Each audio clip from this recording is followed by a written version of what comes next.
everyone, and welcome back.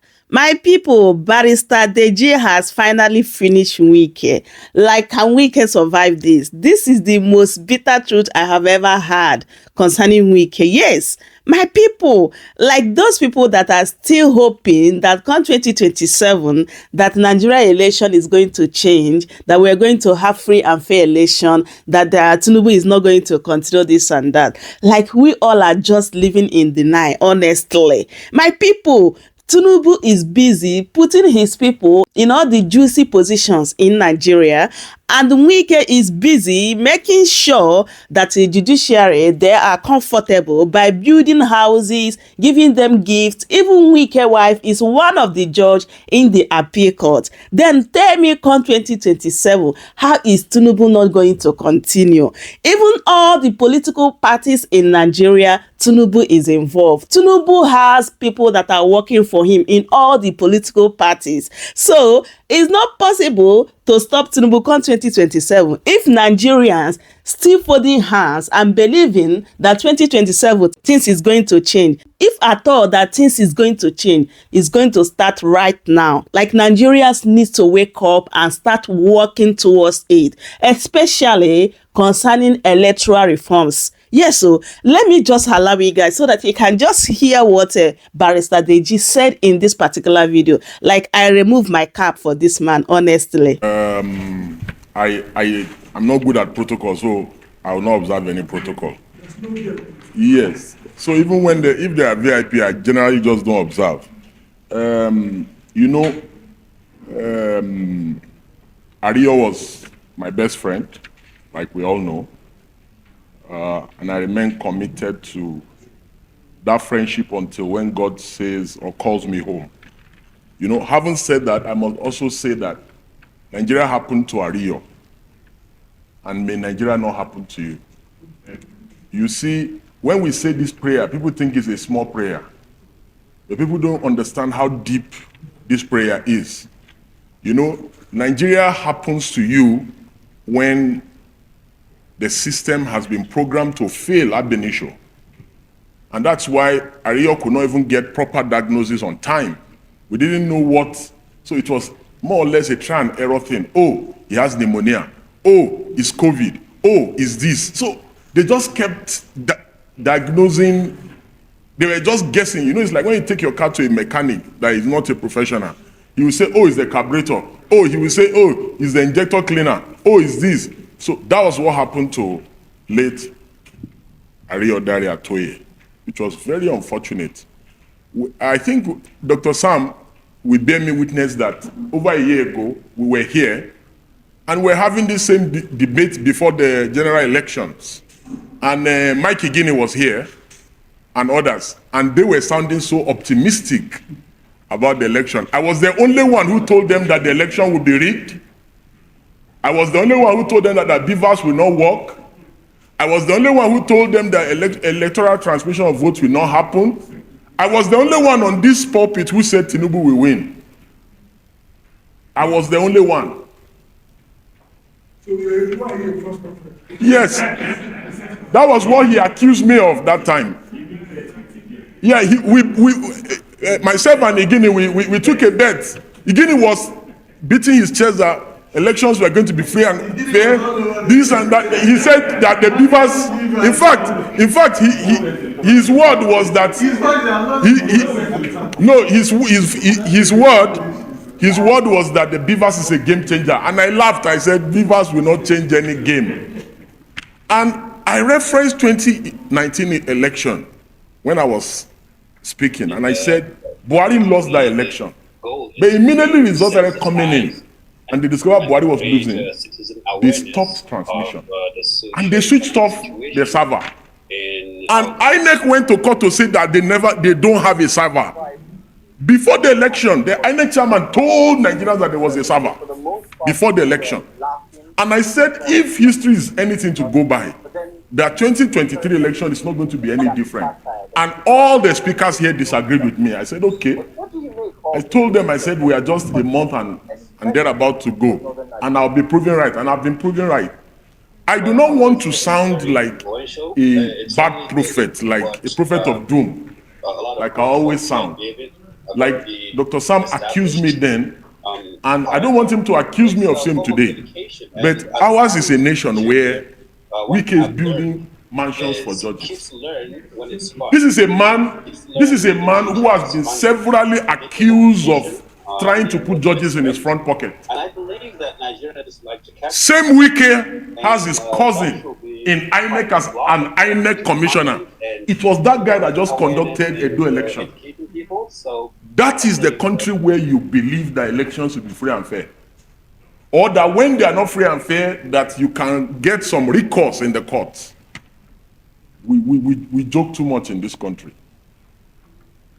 Ours is a country where we do the same thing over and over again, but we expect different results. It will never happen. You see, my big sister and leader in the struggle has just finished speaking before me. And she put the word rightly, that how can we talk about judicial independence when even the procedure for recruitment for judicial officers is already corrupted? No politically exposed person should be a judge. No politically exposed person should be a judge. No politically exposed person should be in INEC. 85% of people in INEC today, they are politicians. Look at the woman we took to court. I took Professor Rufus to court. She's an APC card-carrying member in Bayelsa. APC card-carrying, me and her, we are still in court. And she was appointed INEC, an INEC national commissioner. Look at Wike's cousin. He's a national commissioner in INEC. Wike's wife is a judge of the Court of Appeal. Politically exposed persons should not go anywhere near our judiciary. Politically exposed persons should not go anywhere near EFCC. The reason why you see some of these things happening today, where EFCC wants to carry out an operation and the Abelo already has a hint before the operation happens, is because go and look at the recruitment process for EFCC. In the last 10 years, it's politicians, senators, House of Reps, they bring their children, their cousin, they bring a list. How can you have politically exposed persons, you want them to fight corruption? It can never happen. How can you have politically exposed persons in the judiciary? The wife of a known politician is a judge. The cousin of a known politician is in an institution that is supposed to be called Independent National Electoral Commission. Remove the word independent from there when you have politicians running the place. So you cannot expect any credible outcome from INEC. See, the Locus Classicus case of the Abiola's case, as to regards to even the insinuation of bias alone, once the right-thinking members of the society feel that the judiciary is biased, it's already one of the greatest indictments that can happen to the judiciary. And that is why the Supreme Court said in that case that whenever anyone is of the view that the court is biased, that the judges must recuse themselves. So a situation where before the electoral process starts, the process is already rigged, you cannot expect anything credible out of the process. I hate to say this, as of today, Tinubu runs PDP, and he runs Labour Party, and he runs NMPP, and he runs APC. What we currently have today is a one-party state. Because the national chairman of PDP reports to Bola Ahmed Tinubu. The national chairman of Labour Party, Julius Aburi, reports to Tinubu. The national chairman of NMPP reports to Tinubu. And of course, Ganduje reports to Tinubu. So, it boils down to what my leader said before me, that it's about credibility. Ours is a nation where credibility means nothing, where people do not value integrity, where people think of stomach infrastructure before they think of character. Because if not, the only person that has even attempted or tried to bring some form of restoration in removing some of the moles of the APC in his political party is Peter Obi, who has tried to remove Aburi. Even the PDP cannot hold his neck. And it is Wike's men and the president's men that runs the PDP. The NNPP, they are not even pretending about it. It is the president's men that runs the NNPP. So, and how can you have credible elections without strong, credible political parties? It is when the political parties are strong, like we are currently seeing in the US, keenly contested elections. You can see the political party system structure in the US, very healthy, very independent. You can see that the Electoral Commission in the US is independent. You don't have political office holders, political party members being appointed into, you know, the electoral system in the US. And that is what makes this institution strong. Again, most ironic is the issue about collecting of money, vote buying. The people that collected 10,000 naira in Edo, are they still having a good time?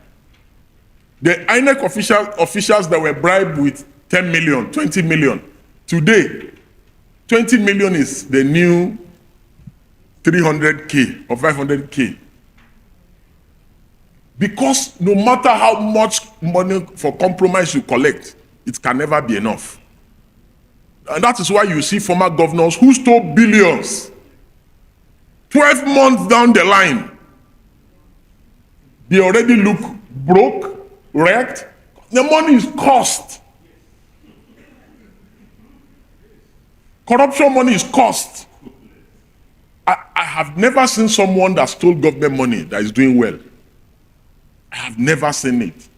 And they are never satisfied. They are always looking for more and more and more. So at a point, we need to get to a situation, we need to get to a spot in this country where we tell ourselves, yes, that we have been bad enough as citizens. We have been bad enough as leaders. And that we want to make amends for all our bad deeds. Until we get to that level, I don't see this country sincerely moving forward. Again, the most heartbreaking of all our plights in this country is the allegations and counter-allegations of judicial compromise and corruption. Nothing breaks the heart more.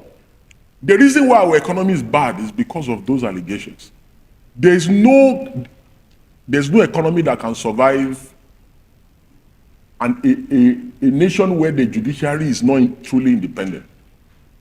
It is so sad that nobody is going to come and invest here if they are not sure that they can get judicial redress when businesses go wrong. Again, it's also very important to note that the idea that elections can be won by campaign, by ideas, is always very alien to me, because elections have never been won based on ideas or campaign here in recent history. What determines the outcome of election is just like how Dr. Sam rightly painted it one time, is the person who has the more capacity to command the army, the police, INEC, and buy votes. How do we fix that irony that keeps happening every election, whether it's an off-cycle election, whether it's a general election? How do we fix that? That should be the primary concern of government. For me, the first step in fixing that is that this set of, and I am of the Shore school of thought that all this cosmetic 4-year election, it cannot change anything. That we must dismantle the corrupt entity called Nigeria. And that the only way to dismantle the corrupt entity called Nigeria is that we must start afresh. But any race that somebody is going into and they are tying load, for instance, a 100-meter dash, and they put, and all the athletes, only one of them has not been put load on his head. And only, because what happens is that the party in power puts load on the head of everybody that is contesting with. So there's no level playing field. So there's no way that such an outcome can be credible. So every time the party in power runs to the end of the track and is declared a winner, it's not a free and fair contest because a level playing field has not been. So we need to dismantle the system to say everybody in INEC, they are all working for the ruling party. We can't have a credible election like that.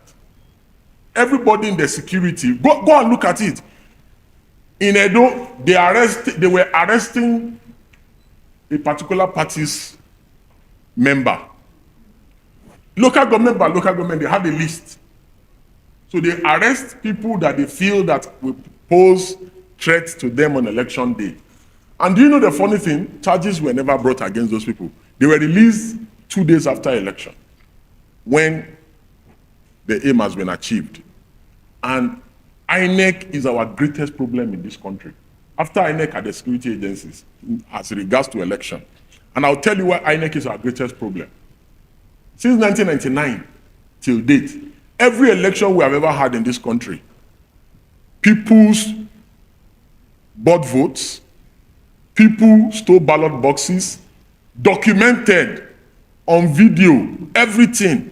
People did electoral violence, all kinds, in thousands, from 1999 till date.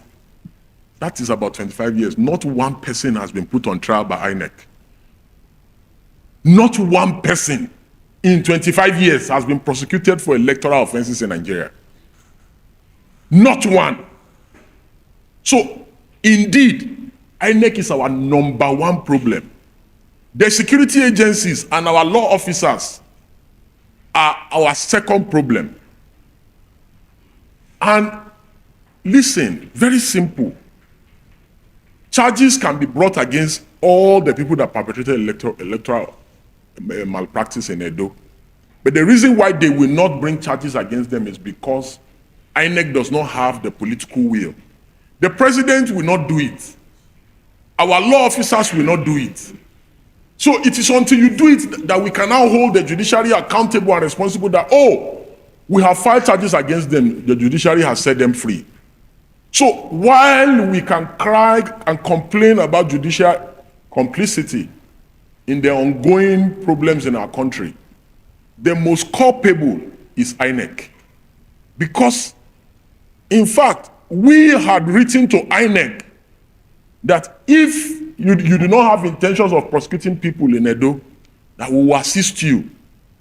We'll help you prosecute. Because we know for a fact that more than 100 people were arrested in Edo. But all of them have been released. Just like all the people that are going to be arrested in Ondo, Osun, and all the other elections. They will arrest them for camera showing on election day.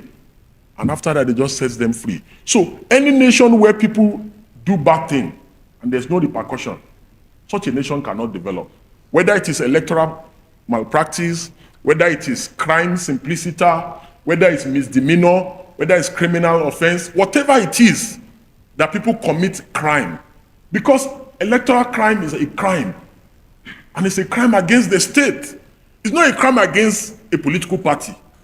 It's a crime against the state. So the reason why there will always be vote buying is because people are buying votes, they arrest them and they release them. So why are you telling me that they should not buy votes in Ondo? Of course they will buy votes in Ondo. So in closing, what I will recommend in terms of recommendations is, number one, we must work towards a more independent judiciary, and a judiciary that is immune from executive, legislative, and individual interference. And that our judicial officers must be people who are immune from political interference of any sort. Secondly, we must have an electoral system, an electoral commission that is truly, truly independent. Independent in the sense that this commission must be immune from political interference of any sort, and these may require necessary amendments to our existing laws. Additionally, we must have a truly independent law enforcement systems that ensures swift prosecution of electoral offenders in our country. This is the only way that we can truly honor the memory of our late friend, brother, cousin, and confidant Ariodare Atoye, who led a life of service to his motherland, who left a selfless life towards promoting rule of law, towards promoting judicial independence, towards promoting electoral development in our country. And finally, we must have truly a political class who are willing to challenge the system, who are willing to do the work of opposition instead of having deals, striking deals, and having midnight meetings with people in government and compromising at the slightest opportunity. The PDP, Labour Party, NNPP must all come together, strive together as one indivisible opposition. They must stop splitting votes, because by doing so, they help the Bola Ahmed Tinubu rogue government.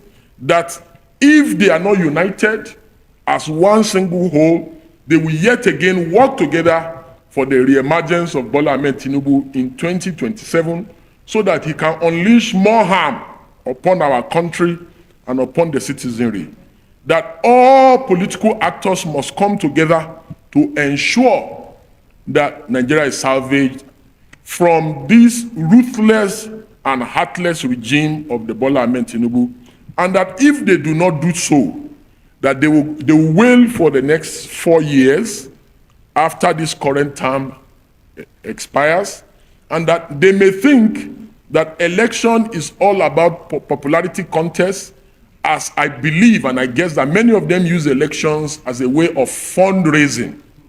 But I am convinced that yes, they may not suffer as much as the people who are currently queuing to buy fuels at the petrol stations, but I'm convinced in my mind that they will face a greater repercussion of political persecution, because like we have seen, protesters are arrested for treason. Bola Ahmed Tinubu may become more brazen after he secures a second term, and he may even put some of them in jail. So while they may be comfortable and rich, but they should not put it past Bola Ahmed Tinubu that he may even attempt a third term. So the best time for political actors to come together is now. God bless everyone. Thank you. My people, this one is loud and clear. Like, if opportunity is given to Tinubu, he'll go for the third term. Yes, my people, that is how these people are desperate for power. Just as Deji said here, that if at all that something is going to change come 2027, it is right now that Nigerians need to wake up and work together. If not, nothing will change. So my people, I hope you guys had everything that he said here. I would love you guys to leave your thoughts in the comment section as always. Please don't forget to subscribe if you haven't. Share the video and also give me a thumbs up. Thank you everyone for watching, and I will see you guys in my next update. Goodbye for now. Welcome to